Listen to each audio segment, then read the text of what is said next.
Yesterday, while I was with a group of women, we went to this event. There was one person in this group that as soon as I was near her, it was like she was seething at the fucking mouth to vamp off of me. She was coming from a reality entirely shaped from victimhood and perpetuating all kinds of stories and beliefs about me and in relationship to me that have nothing to do with me. I knew all of this was in the room before she said a fucking word. And then later on, she wanted to connect with me. She didn't connect with me at all. She immediately started talking about various parts of herself, and she wanted me to actually provide her a service.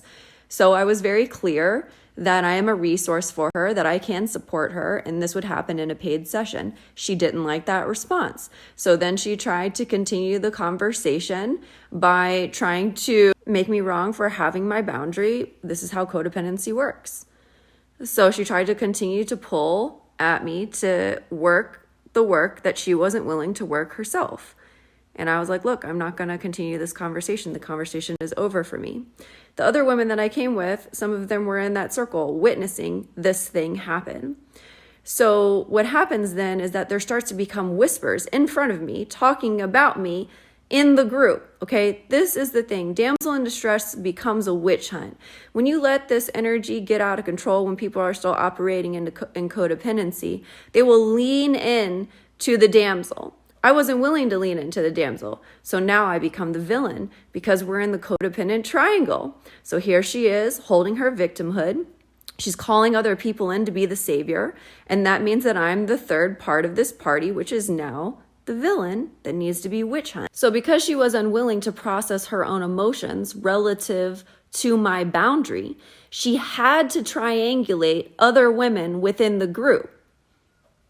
Okay, this is what happens when you don't know how to emotionally process and you're still operating within a codependent dynamic. If we are going to exist in interdependence, then we're going to need to stop showing up for this bullshit.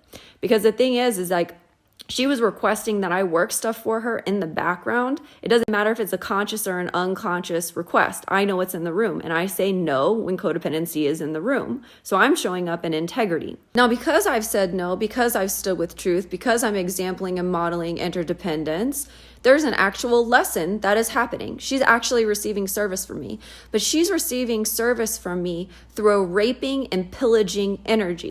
She is trying to get her needs met through a manipulative dynamic, which is an energetic vampiric dynamic, which is a raping and pillaging to get one's needs met because it's operating under a patriarchal dynamic, which is codependence. And so as she is literally raping and pillaging my system, she's calling herself the victim. Because remember, when you are associating in the codependent dynamic and you are considering yourself the victim, you're also the perpetrator. So while I'm being considered a bitch and being witch hunted by the group now within this damsel in distress dynamic, I'm actually standing in truth and purity and clean relating. This is the inverted reality. In actuality, I was being harmed.